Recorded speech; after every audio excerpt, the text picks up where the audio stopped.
Imagine this. Your boss makes your life a living hell. He blocks your vacations, ruins your family time, and humiliates you in front of your team every single day. Now imagine getting the ultimate revenge by exposing his deepest, darkest secret in front of everyone. If you've ever wanted to see karma hit someone right where it hurts, stick around. And hey, hit that like button, subscribe, and let's dive into one of the most brutally satisfying revenge stories you'll ever hear. In the late 1980s, I was stationed in Mayport, Florida, serving on a guided missile cruiser.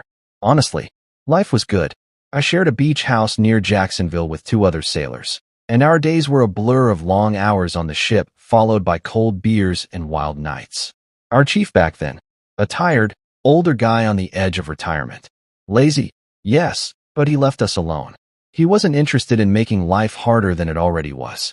In a way, he gave us space to breathe. That peace wouldn't last.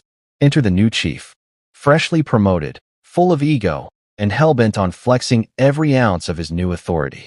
From day one, he made it his mission to break us down, not in the tough-love military way, but in the cruel, unnecessary, I like watching you suffer way. He was single, had no life outside of the Navy, and clearly decided his full-time hobby would be making ours miserable. And man, he excelled at it. My breaking point came when my family visited from out of town. Our shifts ran 6 a.m. to 3 p.m., so I thought, no problem.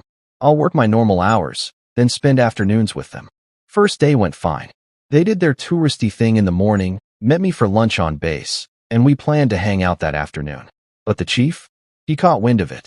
And just like that, he slapped me with extra work. Every single day. Not only that, when my friends tried to swap shifts so I could sneak some time with my family, he blocked it. Flat out. For no reason. On day 3, I swallowed my pride and officially requested vacation time. He denied it. Cold. No explanation. Just a smirk that told me he enjoyed shutting me down. That was the moment something inside me shifted. I wasn't just frustrated anymore. I felt powerless. Humiliated. Like my family came all the way to see me, and I couldn't even protect that little sliver of time from this tyrant. I promised myself one thing.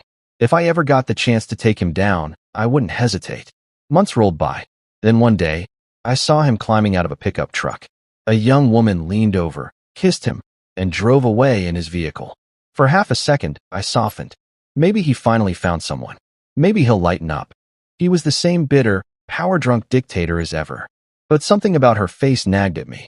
I knew her from somewhere. Weeks passed. One day, while the chief was busy ripping a shipmate apart, it hit me like a torpedo. I had seen her before. Not at a family barbecue. Not in passing at a store.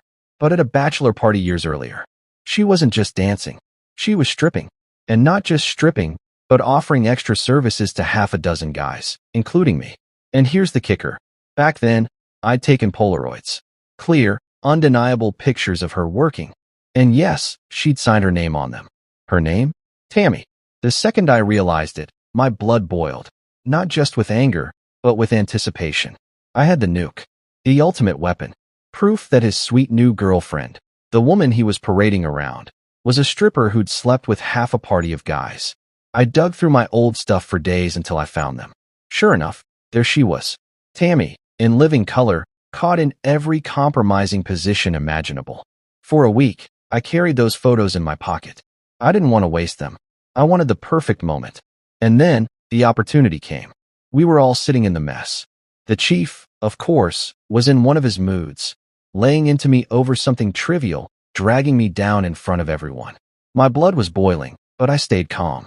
When he finally paused for breath, I looked him dead in the eye and asked, "Chief, you got any naked pictures of your wife you'd like to share with us?" He snapped. "The hell? No."